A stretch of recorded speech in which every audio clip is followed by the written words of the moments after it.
Yes sir. अब देखिए YouTube की स्क्रीन शेयर हो रही है। No sir. सर नहीं, वो तो नहीं हो रही शो, जो आपका मतलब टीम्स का पैनल है वो नजर आ रहा है अभी भी। Yes sir. एक मिनट है, अब आ रही है सर। सर अब हो इट मींस वो थोड़ा सा लेट शो करता है। चलिए आप वीडियो देखें, मैं आपको साथ साथ डिस्क्राइब करता हूँ। चले अब देखिए वीडियो शो हो रही है आपको। यस सर हो रही है। Yes sir. चले ये देखिए रोलर प्रिंटिंग है क्लास। इसमें एक रोलर के ऊपर पहले वो शीट बना के, शीट रोलर, ये एक रोलर है, ठीक है। रोलर शो हो रहा है। जी सर हो रहा है। Yes sir. ओके अब देखिए वो प्रिंटिंग द सिलेंडर का मतलब है कि इस रोलर के ऊपर जो है वो उसने कोई पैटर्न की एक शीट जो है वो ऊपर उसके कवर करनी है।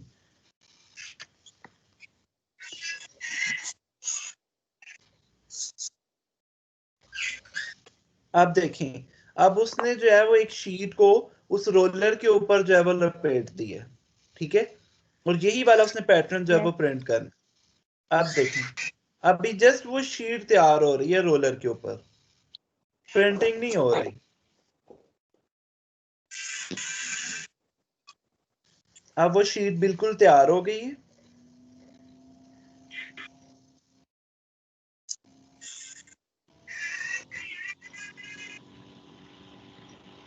अब इसको वो वॉश कर लेगा। ये देखिए, ये भी उसने कोई शीट ही जो है वो रोलर के ऊपर जो है वो फिक्स की है सबसे पहले, ठीक है। ये देखिए, और उसके बाद ये जो बात है इसके अंदर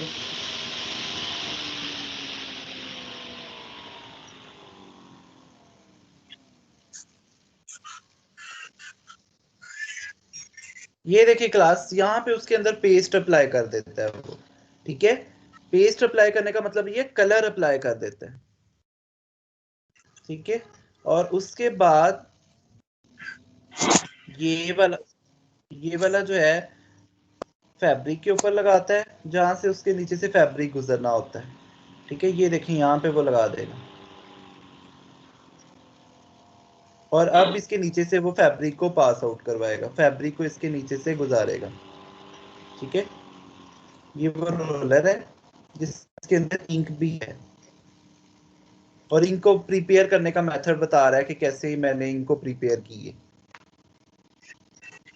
ये देखें, ये वो कलर है और बीच में थोड़ा सा पानी ऐड करेगा, लेकिन ये देखें काफी विस्कस है, डाइंग की तरह नहीं है। डाइंग में कलर इतना विस्कस नहीं होता, डाइल्यूट होता है, उसमें पानी ज्यादा होता है। ये देख लें, ये उसकी मिक्सिंग कर रहा है। सर ये सारा प्रोसेस पाकिस्तान की मशीनरी के थ्रू किया जाता है, मतलब जी ये वाला जी पाकिस्तान। सब, जी ये पाकिस्तान ओके इंडस्ट्रीज सर। में भी सारे का सारा प्रोसेस ये किया जाता है, टेक्सटाइल प्रोसेसिंग इंडस्ट्रीज के अंदर। ये देखें, यहाँ से वो पेस्ट करता है, इस तरह वो इंक बना लेते हैं। अब वो इंक बन गई है, इंक जैसे उसने अप्लाई की वो भी आप लोगों को दिखा दी है। अब ये देखें यहाँ पे डिफरेंट रोलर्स के साथ जो है, और वो वाली बाद में वो क्या करता है क्लास, कि इसके साथ जो है वो कोई एक डाई बात लगा देता है इनकी साइडों पे। तो साइडों से इंक उसको कंटिन्यूसली जो है वो मिलती रहती है। जैसे ही मिलती रहती है तो नीचे से फैब्रिक जा रहा है, तो वो फैब्रिक उसके ऊपर प्रिंट होता जाता है। ये देखिए, आप समझ आइए कैसे होता है रोलर प्रिंटिंग। Yes sir. जी सर। अब किसी का कोई जी क्वेश्चन सर। है तो पूछे। No sir. चले अब देखें इसके बारे में क्या डिस्क्रिप्शन है। Colour is transfer to the fabric with engraved roller. Engraved का क्या मतलब है कि उसके अंदर डिजाइन जो है वो बना होता है, डिजाइन उसके अंदर फॉर्म्ड हुआ होता है, डिजाइन उसके अंदर जो है वो खोद के हम लोगों ने बनाया होता है। Design is formed in roller sheet, ठीक है। रोलर शीट के अंदर जो है वो हम लोग खुद से डिजाइन बनाते हैं। Rollers are hollow metal cylinder coated with copper with design grooved on it. Hollow metal cylinder का मतलब ये है कि अंदर से खाली होता है, कोटेड विद कॉपर, कॉपर से जो है वो कोट किया जाता है, कॉपर मेटल से, और उसके ऊपर जो है वो ग्रूव्स बने होते हैं जिनके ऊपर जो है वो हम लोगों ने डिजाइन को फिक्स करना होता है। The roller collects the color from a furnishing roller which is dipped particularly with the print paste. एक रोलर को फिर हम लोग जो है वो प्रिंट पेस्ट के अंदर डिप करते हैं, उससे जो है वो कलर कलेक्ट कर लेते हैं, ठीक है। Paste is trapped into engraving, और पेस्ट कहाँ पे जाके ऐड हो जाता है, जहां जहां पे इनग्रेविंग्स हैं। इनग्रेविंग्स का मतलब है जहां जहां पे होल्स हैं, ठीक है। मैं इसके साथ साथ लिख भी देता हूँ ताकि आप लोगों के लिए आसानी रहे। Excess paste is removed by doctor blade, जो ज्यादा पेस्ट होती है समटाइम डिप की है, हमें तो एक क्वांटिटी चाहिए ना, अगर ज्यादा पेस्ट उसके अंदर जो है वो रोलर के ऊपर लग गई तो वो हमारे फैब्रिक के ऊपर जाके जो है वो अननेसेसरी पैटर्न भी क्रिएट करेगी, जो कि हमें चाहिए ही नहीं है। तो जो रिमूवल है वो किस तरह हम लोग करते हैं, डॉक्टर ब्लेड। डॉक्टर ब्लेड एक प्रोसेस होता है जिसके थ्रू जो है वो हम लोग एक्सेस पेस्ट को रिमूव करते हैं। डॉक्टर ब्लेड को मैं एक बार आप लोगों को दिखा भी देता हूँ कि किस तरह हम लोग जो है वो रिमूव करते हैं। Doctor blade coating. स्टूडेंट अपना माइक बंद करें।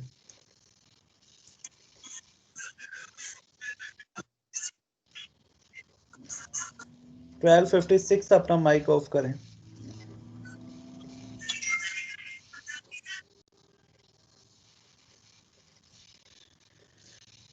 जी, ये देखिए डॉक्टर ब्लेड कोटिंग जो है वो किस तरह से होती है। ये देखिए कोई भी सोल्यूशन है उसको हम लोग जो है वो किसी भी चीज के ऊपर ऐड कर रहे हैं। लेट्स सपोज ये हमने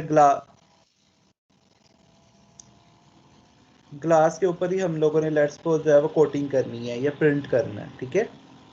ये देखिए हम लोग ये सोल्यूशन तैयार किया, ये देखें अब यहाँ पे देखें, ये हम लोगों ने प्रिंट उसके ऊपर पेस्ट कर दिया। ये जो ब्लेड हम लोगों ने लगाया है जिसके थ्रू हम लोग लगा रहे हैं, इसको हम लोग बोलते हैं डॉक्टर ब्लेड। मतलब ये एक्सेस स्पेस को रिमूव कर देता है जो उसके ऊपर होती है, ये देखें, ठीक है। सो डॉक्टर ब्लेड के साथ जो हमारे पास एक्सेस प्रिंट है जो कि हमारे जरूरत का नहीं है, उसको हम लोग क्या कर देते हैं, रिमूव। सो ये था हमारे पास रोलर प्रिंटिंग। दो टेक्निक्स हमने अभी तक पढ़ ली हैं, एक ब्लॉक प्रिंटिंग और एक हम लोगों ने रोलर प्रिंटिंग पढ़ ली है, ठीक है। अब हम लोग जी रोलर प्रिंटिंग का के बारे में ये भी एक स्लाइड है। Fabric comes in contact with the engraved roller. Fabric जो है वो इनग्रेव्ड रोलर के साथ कांटेक्ट में आता है, बिल्कुल, क्योंकि रोलर ऊपर से पास हो रहा था हमने देखा था और फैब्रिक उसके नीचे से जा रहा था। और जैसे ही वो जो फैब्रिक उसके साथ कांटेक्ट में आता है तो जो ग्रूव्स थे, जो सराखों के अंदर पेस्ट था, वो ग्रूव से निकल कर फैब्रिक के ऊपर क्या हो गया, पेस्ट हो गया। Print design repeat depends on circumference. जितना बड़ा उस रोलर का सर्कमफ्रेंस होगा, मतलब जितना बड़ा वो रोलर होगा उतनी उसकी रिपीट बड़ी होगी। अगर तो रोलर ही बहुत छोटा है तो वो फिर बार बार मूव करेगा और वही डिजाइन रिपीट होगा। लेकिन अगर रोलर बड़ा है, जितना उसका सर्कमफ्रेंस है उतना ही उसकी डिजाइन की रिपीट होगी, मतलब उतना बड़ा डिजाइन होगा। Fabric is dried. ड्राई क्यों कर लेते हैं क्लास हम लोग प्रिंटिंग के फौरन बाद, क्योंकि अगर हम ड्राई ना करें तो वो जो प्रिंट है वो जब ऐसे ही अगर हम फैब्रिक को फोल्ड कर लेंगे ना तो कलर ऊपर वाला नीचे, नीचे वाला ऊपर भी प्रिंट होना शुरू हो जाएगा। सो कलर को ड्राई करना जरूरी है ताकि कलर की मिक्सिंग ना हो। कलर जैसे ही ड्राई होगा वो फैब्रिक के ऊपर परमानेंटली स्टिक हो जाएगा, फिर हमें कोई खतरा नहीं है कि ये किसी और जगह पे जाके लगेगा, ठीक है। जैसे लेट्स सपोज हम लोग वाटर कलर भी जो है वो किसी पेज के ऊपर या कहीं भी करते हैं तो हम लोग उसको ड्राई होने देते हैं ना, ऐसे ही उसको फोल्ड कर देंगे तो वो खराब हो जाएगा कलर, क्योंकि वो ड्राई नहीं हुआ, ठीक है। तो लिमिटेशन क्या है इसकी जो है वो रोलर प्रिंटिंग की, changes of design takes too much time. अगर हमने डिजाइन चेंज करना है सबसे पहले हम लोगों को वो रोलर बनाना पड़ेगा, फिर हम लोगों को उसकी पेस्ट बनानी पड़ेगी, फिर हम लोगों को डिफरेंट डिजाइन है तो डिफरेंट रोलर्स बनाना पड़ेंगे, ठीक है। तो चेंज ऑफ डिजाइन अगर हम लोगों ने करना है तो उसमें बहुत टाइम लग जाता है। Reduce colour yield because of high printing pressure. इसमें प्रेशर बहुत ज्यादा अप्लाई कर दिया जाता है रोलर से, तो इसमें कलर यील्ड इतनी अच्छी नहीं होती, मतलब कलर की क्वालिटी इतनी अच्छी नहीं होती, कलर बाद में जल्दी उतर जाता है या खराब होने के चांसेस होते हैं। ये रोलर प्रिंटिंग की मशीन्स हैं, हम लोगों ने जो है वो उसमें भी देखी है, यूट्यूब के अंदर भी ये चीज देखी है। उसके बाद देखिए क्लास ये लास्ट है, इसको हम लोगों ने आज पढ़ना है, ये है स्क्रीन प्रिंटिंग। स्क्रीन प्रिंटिंग के अंदर हम लोग जो है वो किस तरह से प्रिंटिंग करते हैं ये हम लोग देखेंगे। स्क्रीन प्रिंटिंग के अंदर एक स्क्रीन होती है, रोलर नहीं होता, स्क्रीन होती है, मतलब एक शीट होती है, ठीक है।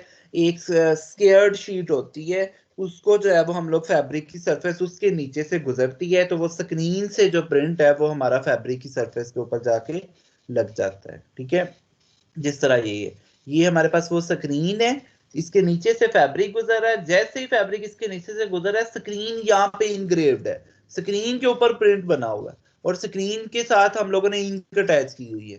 तो इंक जाके फैब्रिक स्क्रीन के ऊपर लगती है और जैसे ही फैब्रिक उसके नीचे से गुजरता है तो इंक जो है वो स्क्रीन से फैब्रिक के ऊपर जाके लग जाती है। कैसे आके लग जाती है ये हम लोग अभी देखते हैं एक वीडियो के अंदर। सर प्रिंटिंग के लिए फैब्रिक का खुश्क होना जरूरी है ना? जी बिल्कुल, फैब्रिक का खुश्क होना जरूरी है, अदरवाइज प्रॉपरली इंक नहीं लगेगी या इंक Okay. फैल जाएगी। ये देखें क्लास यूट्यूब की वीडियो स्क्रीन प्रिंटिंग, ये देखें हमारे पास, ये उस पर हो जाती।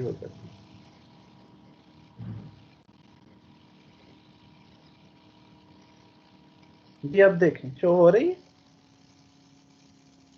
Yes, Yes, sir. sir. हो रही है। ओके, अब देखें किस तरह से ये करता है। ये देखें क्लास, ये एक स्क्रीन है, ठीक है। अब स्क्रीन जो है वो हमारे पास परफोरेटेड है। परफोरेटेड ये है कि जाली नुमा है, ठीक है। जैसे ही हम लोग स्क्रीन के ऊपर इंक लगाएंगे, ये देखें, ठीक है, ये स्क्रीन है, इसको हम लोगों ने फैब्रिक के ऊपर रखा। ये तो मैनुअल है ना, ये वैसे स्क्रीन फिक्स होती है, ये तो वैसे वो समझाने के लिए वो दिखा रहा है, ये उसको फिक्स कर दिया, ठीक है। अब ये देखिए, अब इसके ऊपर जो है ये कलर पहले से लगा हुआ, ये इस तरह से अप्लाई करेगा, ये देखिए, ठीक है। इसके ऊपर मैश बनी हुई है, एक जाली सी बनी हुई है, जैसे ये इस तरह से उसके ऊपर पेस्ट अप्लाई करता है तो वो जाली से नीचे जो है वो हमारे पास प्रिंट चला जाता है। और जाली सिर्फ स्पेसिफिक जगहों पे बनी होती है जहां पे प्रिंट ने नीचे जाना है, जहां पे हम लोगों ने प्रिंट बनाना है। जहां पे हमने नहीं बनाना वहां पे जाली नहीं होती, वहां पे ग्लास होता है, वहां पे फिर नीचे प्रिंट नहीं जाता। ये देखें, अब उसने 2-3 बार उसको अप्लाई की है, ठीक है, मैनुअली हाथ से, और उसके ये देखें अब नीचे प्रिंट हो गए, ठीक है। सो इसको हम लोग क्या बोलेंगे, ये वाली स्क्रीन प्रिंट। जी सर, ये वाली जो सर एक बात सुने, पैटर्न वाली स्क्रीन यूज किया ना उन्होंने, तो ये जी सब स्पेसिफिक डिजाइन के लिए अलग-अलग होती हैं। एग्जैक्टली, इसमें भी यही मसला है कि ये हर डिजाइन के लिए स्पेसिफिक हो गई। Okay sir. तो जी सर अगर हम लोगों ने डिफरेंट कलर्स यूज करने हैं उसमें हम क्या करेंगे? हाँ, अगर हम लोगों ने डिफरेंट कलर्स यूज करेंगे तो पहले एक मैश बनाएंगे जिस जो उन जगहों पे सिर्फ अप्लाई होगी जहां पे वो वाला ब्लू कलर है, लेट्स सपोज ऐड करना है। लेट्स सपोज अगर हमने इसमें जो है वो ये लीव्स में ब्लू कलर बनाना है तो वो मैश में जाएगा ही नीचे ब्लू कलर और वो इन्हीं जगहों पे जाएगा।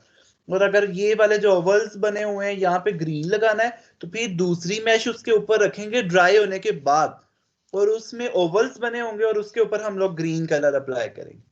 क्लियर? तो सर एग्जैक्ट उसके ऊपर सेट हो जाएगा? एग्जैक्ट ही उसके ऊपर सेट होता है, क्योंकि ये तो आपको इसलिए लग रहा है ना कि ये हम लोग बार बार सेट कर रहे हैं। जब इंडस्ट्री में ये मशीन के ऊपर लगता है तो वहां पर एक मैश होती है जो कि एक डिजाइन के लिए, दूसरी मैश होती है जो कि फिक्स होती है, वहां पे वो मैश चेंज नहीं होती। ठीक है, फैब्रिक पहली मैश के नीचे से गुजरता है तो पहला कलर आ जाता है, दूसरी मैश के नीचे से गुजरता है तो अगला कलर उसके ऊपर प्रिंट हो जाता है। क्लियर? सर तो पहली यस मैश पे जो कलर होगा वो सुखाने के लिए टाइम चाहिए होगा, तो इंडस्ट्री में कोई ऐसी मतलब मशीन होगी जो उस टाइम को ज्यादा जो है वो कम कर दे, मतलब वो फैब्रिक जल्दी सूख जाएगा। हाँ, फिर ये है कि स्क्रीन प्रिंटिंग में जो इंडस्ट्री में जो फैब्रिक चलता है वो काफी स्लो चलता है और उसके ऊपर एग्जॉस्ट लगे होते हैं, ठीक है, उस फ्लोर के ऊपर, तो उसमें जो है वो ओके काफी सर। जल्दी फैब्रिक हमारे पास ड्राई हो जाता है। इन सारे पैरामीटर्स को हम लोग कंट्रोल करते हैं। जी ओके सर। अब देखिए, ये तो बिल्कुल एक मैनुअल सी है, मैं देखता हूँ अगर कोई ऑटोमेटिक भी हो तो, जिसमें जो है वो पहले से लगी होती है। ये देखिए, ठीक है, ये जो उस पेस्ट को अप्लाई करेगा और ये अप्लाई कर देगा। ये देखिए, ये लेडीज की शर्ट्स को प्रिंट कर रहा है, यहाँ पे बॉर्डर बना रहा है।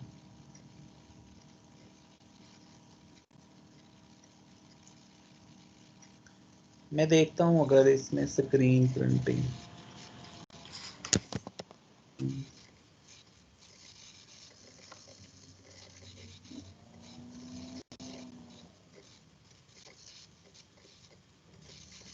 ये देखें, ये है तो इसकी कोई सब टाइप ही है, लेकिन शायद उसी की तरह की हो, फ्लैट बेड स्क्रीन प्रिंटिंग है।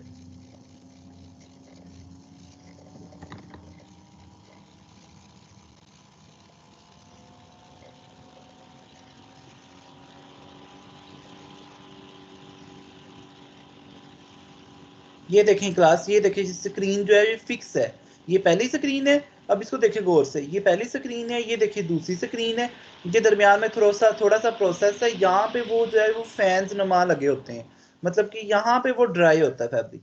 ये देखें ये दूसरी स्क्रीन है, ये देखें इसके ऊपर से गुजरा, अब अगला कलर उसके ऊपर इम्पार्ट होगा। फिर देखिए दरमियान में फिर स्पेस है जहाँ के ऊपर जो है वो अगेन ड्राई होने का टाइम है। फिर देखें अगला, और फैब्रिक देखिए बहुत स्लो चल रहा है, ठीक है। ये प्रॉपर उसकी प्रिंटिंग की मशीन है। ये वैसे अच्छी वीडियो, मैं इसका लिंक भी वहां पे ऐड करता हूँ। अब समझ आइए कि वो किस तरह से होता है। ये देखें डिफरेंट स्क्रीन है, ये पहली स्क्रीन है, इसके अंदर और प्रिंट होगा, प्रिंट नीचे। ये दूसरी स्क्रीन है, इसके अंदर और पैटर्न इसके अंदर ऐड होगा और कलर का। ये थर्ड स्क्रीन है, जैसे इसके नीचे से फैब्रिक जाएगा तो और कलर ऐड होगा। और हर एक मिडवे में भी ड्राइंग है, और इन सब प्रोसेस के बाद भी उसकी ड्राइंग हो रही है।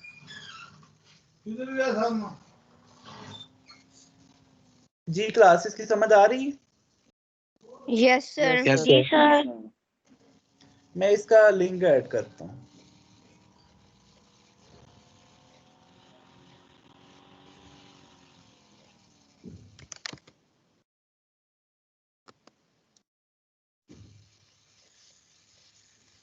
तो सर जब फैब्रिक तैयार हो जाता है, जी जब इस पे प्रिंट हो जाता है, तो इन तीनों में कोई डिफरेंस बचता है जिससे हमें पता चलता है कि ये स्क्रीन प्रिंटिंग है और ये ब्लॉक है और ये ब्लॉक वाली के ऊपर तो इतने ज्यादा मतलब कि मल्टी कलर नहीं होते। और दूसरी बात ये कि वो डिजाइन सिंपल होता है।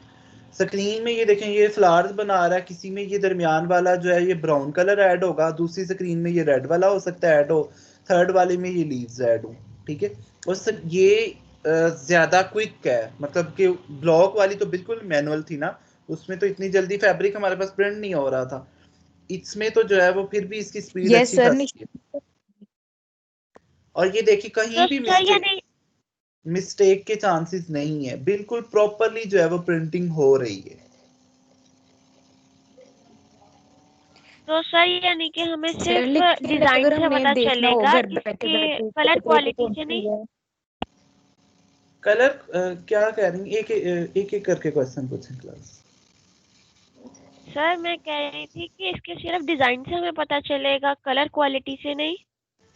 कलर क्वालिटी वैसे स्क्रीन प्रिंटिंग की कलर क्वालिटी अच्छी होती है ब्लॉक की निस्बत, कलर क्वालिटी से भी पता चल जाता है। आप ये चाह रही हैं कि हम लोग फैब्रिक देख के बता सकते हैं कि कौन सी प्रिंटिंग हुई है या नहीं, जी ऐसे ही है ना? जी हाँ, जी। तो अमूमन चूंकि हमारे फैब्रिक्स जो हैं वो इंडस्ट्रियल लेवल पे प्रिंट होते हैं, सो इंडस्ट्री में ब्लॉक तो नहीं होगी, सो स्क्रीन होती है। एक बार सारी की सारी हम लोग टाइप्स पढ़ लेंगे, उसके बाद हम लोग देखें। स्टूडेंट अपना माइक बंद करें, 68 अपना माइक बंद करो, ठीक है। सो ये हमारे पास क्या था, स्क्रीन प्रिंटिंग, ठीक है। स्क्रीन प्रिंटिंग में हमारे पास क्या था, हम लोग इसकी डिस्क्रिप्शन को देख लेते हैं। Screen printing consist of perforated mesh, उसके ऊपर मैश लगी हुई थी, ठीक है, जाली लगी हुई थी फैब्रिक की या मेटल की, जो हमारे पास प्लेनर भी थी या सिलेंड्रिकल भी थी। हम लोगों ने जो है वो प्लेनर में देखी है, इन प्लेनर फॉर्म, तो इसको प्लेनर फॉर्म ही कह लें। सिलेंड्रिकल में भी ये होता है लेकिन हम लोग इसको प्लेनर ही कह रहे हैं, ठीक है। Non printing area is block, मैंने आपको बताया ना, जहां पे हम लोगों ने प्रिंटिंग एरिया प्रिंट नहीं करना वहां पे हम लोग मैश नहीं लगाते, उसको हम लोग ब्लॉक कर देते हैं, ठीक है। तो प्रिंट को जो है वो हम लोग फोर्स कहते हैं, मतलब ऊपर एक रोड लगा हुआ था, जैसे ही हम लोग उसके ऊपर इंक आती थी, रोड जो है वो पूरे फैब्रिक के ऊपर, पूरी स्क्रीन के ऊपर जो है वो मूव करता था, जिसकी वजह से वो नीचे पास आउट होता था यूजिंग अ स्क्वीज। स्क्वीज उस रोड को बोल रहे हैं, ठीक है, जो उसके ऊपर से गुजरता था। तो जैसे ही वो रोड उसके ऊपर से गुजरता था, वो जो पेस्ट है वो स्क्रीन से जो है वो नीचे फैब्रिक के अंदर जो है वो पास आउट हो जाता था, फैब्रिक के अंदर गुजर जाता था, ठीक है। फ्लैट बेड स्क्रीन प्रिंटिंग इसी को ही बोलते हैं। इसमें हमारे पास क्या था, fabric is continuous length, fabric एक कंटिन्यूस लेंथ का था जो कि उसके नीचे से गुजरता आ रहा था। Fabric supported by conveyor belt, fabric के नीचे कन्वेयर बेल्ट लगी हुई थी या रोड्स लगे हुए थे, मतलब फैब्रिक जो है वो रोड्स के नीचे से होके गुजर रहा था, ठीक है। बेल्ट्स मूव इंटरमिटेंटली, इंटरमिटेंटली का मतलब ये है कि वन बाय वन, ठीक है, गुजर रहे थे।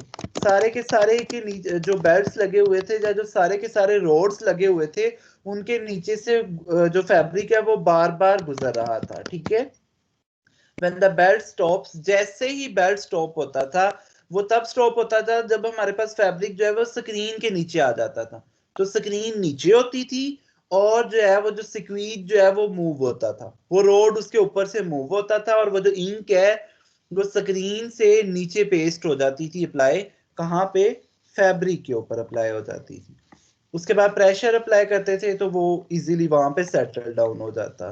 कौन कौन से इक्विपमेंट्स है, स्क्वीज था, ब्लेड था और एक रोलर था। इक्विपमेंट्स को बेशक छोड़ दें, कोई इसमें नहीं है। Each colour follow a pattern but with a separate screen, ये मैंने आपको बताया कि हर कलर के लिए, हर पैटर्न के लिए आप लोगों को एक सेपरेट स्क्रीन यूज करना पड़ेगी। अपना माइक ऑफ करें। 1240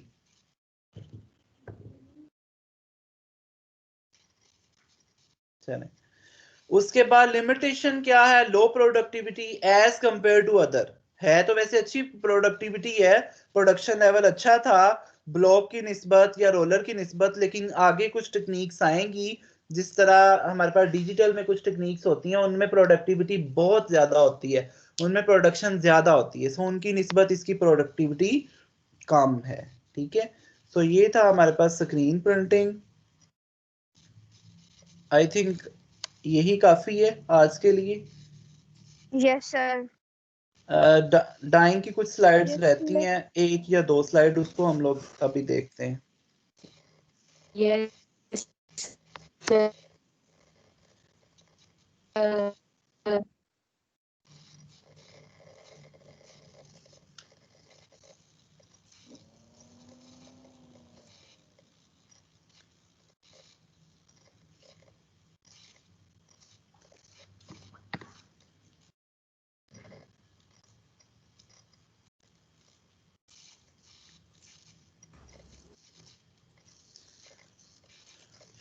जी क्लास देखें, आप लोगों को डाइंग की स्लाइड शो हो रही है?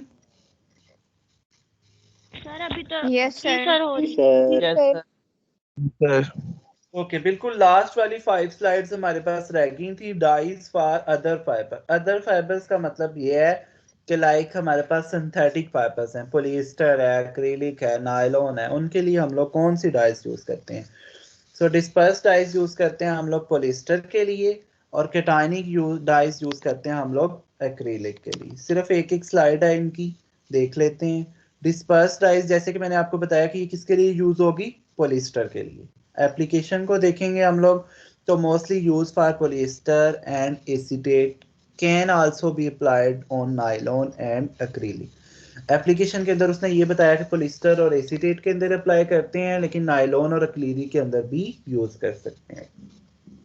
Required skill in application either by carrier or under high temperature, इसमें अंदर कैरियर भी यूज करना पड़ता है। कैरियर का मतलब है कोई साल्ट यूज करना पड़ता है या कोई एजेंट यूज करना पड़ता है कि हमारे पास जो है वो डाइंग हो जाए, इजीली डाइंग नहीं होती, और हाई टेम्परेचर के ऊपर करते हैं। मॉडरेट प्राइस इतनी ज्यादा नहीं है। कलर रेंज सारे के सारे कलर अवेलेबल हैं। Limited solubility in water, solubility water के अंदर इसकी लिमिटेड है, इसलिए हमें सबसे पहले इसकी रिडक्शन करवानी होगी, फिर डाइंग करनी होगी, और फिर हमें इसकी क्या करवानी होगी, ऑक्सीडेशन। लेकिन चूंकि इसकी सॉल्युबिलिटी लिमिटेड है तो इसलिए जब फैब्रिक के ऊपर अप्लाई हो जाती है तो उसके बाद इसकी फास्टनेस अच्छी होती है, क्योंकि वाश फास्टनेस अच्छी होगी क्योंकि वाटर से इसका कलर जो है वो खराब ही नहीं हो रहा, ठीक है। यूज आपको मैंने बताया, नायलॉन पॉलिएस्टर के लिए basically develop for the dyeing of acetate fibers. Disperse dyes can also be use for nylon, acrylic के लिए भी यूज किए जा सकते हैं।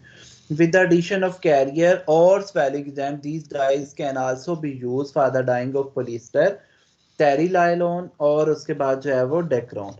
कैरियर्स को यूज करते हुए, कैरियर्स मतलब कोई कैटालिस्ट, जैसे हम लोग साल्ट यूज करते थे कि जिसकी वजह से डाई जो है वो फैब्रिक के अंदर ज्यादा जो है वो पेनिट्रेट करती थी या डाई ज्यादा रिएक्टिव होती थी फैब्रिक की तरफ। तो जैसे ही हम लोग कैरियर्स को यूज करेंगे तो ये जो है वो फैब्रिक की तरफ ज्यादा रिएक्टिव हो जाएंगे। या कोई स्वेलिंग एजेंट हम लोग यूज कर सकते हैं। स्वेलिंग एजेंट यूज करने से क्या होगा कि हमारे पास जो फाइबर्स हैं वो स्वेल हो जाएंगे, फूल जाएंगे, ठीक है, उनकी सरफेस एरिया बढ़ जाएगा। तो जैसे ही हम लोग डाइंग अप्लाई करेंगे तो डाइंग उनके अंदर ज्यादा पेनिट्रेट करेगी, ज्यादा पेनिट्रेट करेगी तो उसकी फास्टनेस अच्छी होगी, उसकी क्वालिटी अच्छी होगी। So this was all about disperse dice. आप लोगों ने जब जो जिस भी डाइस का आप लोगों ने देखना है, पहली चीज आप लोगों ने उसकी एप्लीकेशन, दूसरी चीज आप लोगों ने ये देखनी है कि इसकी अप्लाई कैसे करते हैं। कोई कैरियर तो नहीं चाहिए, टेम्परेचर तो नहीं चाहिए, प्रेशर तो नहीं चाहिए। तीसरी चीज आप लोगों ने बतानी है कलर रेंज कितने हैं इसके, कौन कौन से कलर इसमें कर सकते हैं। और चौथी चीज आप लोगों ने ये बतानी है कि इसकी प्राइस कैसी है, वाश फास्टनेस कैसी है, लाइट फास्टनेस जो है वो कैसी है। और पांचवी चीज आप लोगों ने इसकी जो है वो हमारे पास बतानी, पांचवी चीज बस यही होगी कि एप्लीकेशन आ गई है। चार चीजें ही हैं ये, ठीक है। उसके बाद बेसिक केटाइनिक डाइज हैं। बेसिक केटाइनिक डाइज आप लोगों की एक्रिलिक फाइबर्स के लिए यूज होता है, ठीक है। और इसकी डिस्क्रिप्शन क्या है कि careful application required to prevent the unlevelling dyeing. इसके अंदर अनलेवलिंग होने का खतरा है, मतलब हो सकता है किसी जगह पे डाई ज्यादा लगे और किसी जगह पे कम लगे। सो इसके अंदर जो है वो केयरफुल एप्लीकेशन है, इसका मतलब केयर करनी पड़ती है। And adverse effect in hand feel, इसका हैंड फील इतना अच्छा नहीं है। इसकी वजह से हैंड फील का मतलब ये है कि फैब्रिक की जो सरफेस है वो रफ हो जाती है, ठीक है। Complete colour range, colour range इसके अंदर सारी की सारी अवेलेबल है with very good brilliant shade. इसके अंदर काफी ब्रिलियंट शेड्स हमें आते हैं, डार्क शेड्स जो है वो इतने ज्यादा नहीं आते, जो कि बहुत अच्छी चीज है, ठीक है। लास्ट स्लाइड है जिसके अंदर भी इसके यूजेस ही हैं। Basic dyes with the will dye wool and silk from an acer bath and are used where brightness is of prime concentration। ये वाली डाइज वहां पे यूज होती हैं जहां पे हमें जो है वो ब्राइटनेस चाहिए होती है, ठीक है। With the introduction of cotton dyes possessing high fastness property, their use of dyeing cotton has diminished। कहता है कि इसकी फिर भी वाश फास्टनेस, जो फास्टनेस प्रॉपर्टीज हैं वो इतनी अच्छी नहीं है। तो जैसे ही कॉटन डाइज आई हैं तो उसके बाद इनका यूज जो है वो कम हो गया। Basic dyes are used for extensively for dyeing cut flowers, dried flowers, also for jute, sisal, coir।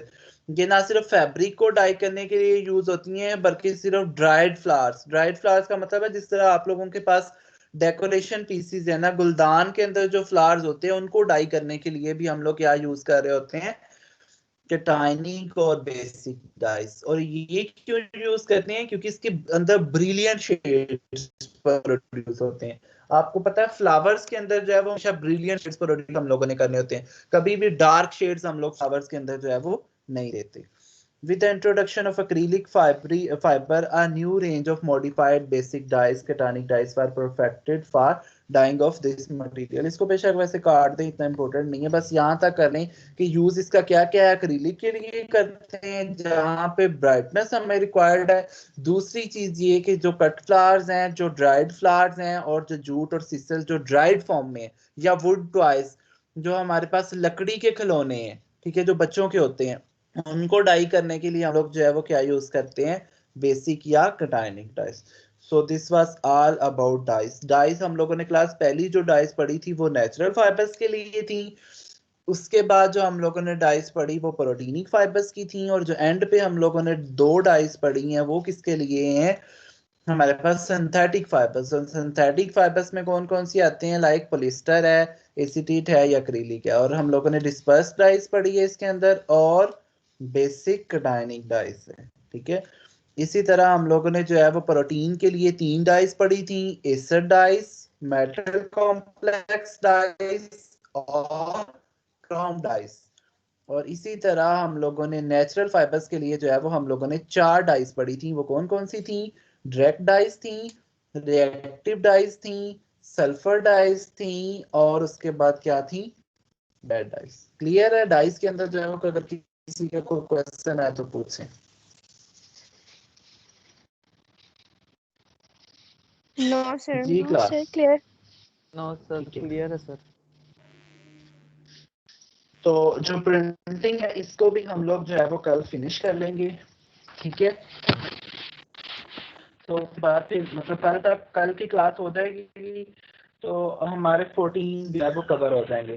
14 week का मतलब ये है कि हमारे 28 क्लासेस हो जाएंगी और फिर हमारे पास जस्ट 2 क्लासेस रह जाएंगी जो कि हम लोग नेक्स्ट उसको देख लेंगे। और उसमें जस्ट एक सिंपल सा टॉपिक है, वो है फिनिशिंग, उसको हम लोगों ने कवर करना है, ठीक है। सर जो क्लास assignment आज और कल वाली क्लास की, होगी।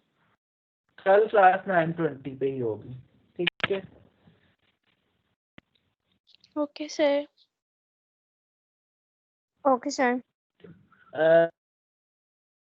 तो असाइनमेंट का टॉपिक है वो आपको ग्रुप में पोस्ट कर दूंगा जैसे ही आप फ्री हो। बेशक 1 वीक का टाइम लेगा, आप मुझे सबमिट करवा दीजिएगा और ऐसे आपके 25 मार्क्स जो हैं वो सेशनल प्रिपेयर हो जाएंगे। अटेंडेंस में अभी तक LMS के ऊपर अपलोड नहीं कर सका क्योंकि 17 बैच में एक स्टूडेंट का अभी तक मसला चल रहा है, उसका इनरोल नहीं हो सका। अदरवाइज मैंने वो उसको जो है वो वहाँ पे करना था। 17 NTU 1440, ठीक है। एक्सक्यूज मी सर, जो हमने असाइनमेंट करनी है इसके लिए हमें कोई मटेरियल तो नहीं रिक्वायर होगा? नहीं, कोई मटेरियल नहीं, जस्ट एक टॉपिक होगा। आप लोगों ने जस्ट गूगल से उसका डाटा लेना है और 3-4 पेजेस उसके सॉफ्ट फॉर्म में लिख के वो सबमिट करवा देना। Okay sir. सर ठीक हैंड है। रिटन या वर्ड पे टाइप्ड हो? हैंड रिटन भी करवा सकते हो लेकिन आई थिंक वर्ड पे टाइप्ड हो तो वो ज्यादा बेटर है। Okay sir. ठीक है बच्चों। Okay sir. Okay sir. तो चले, अब आप मुझे ये बात बताएं कि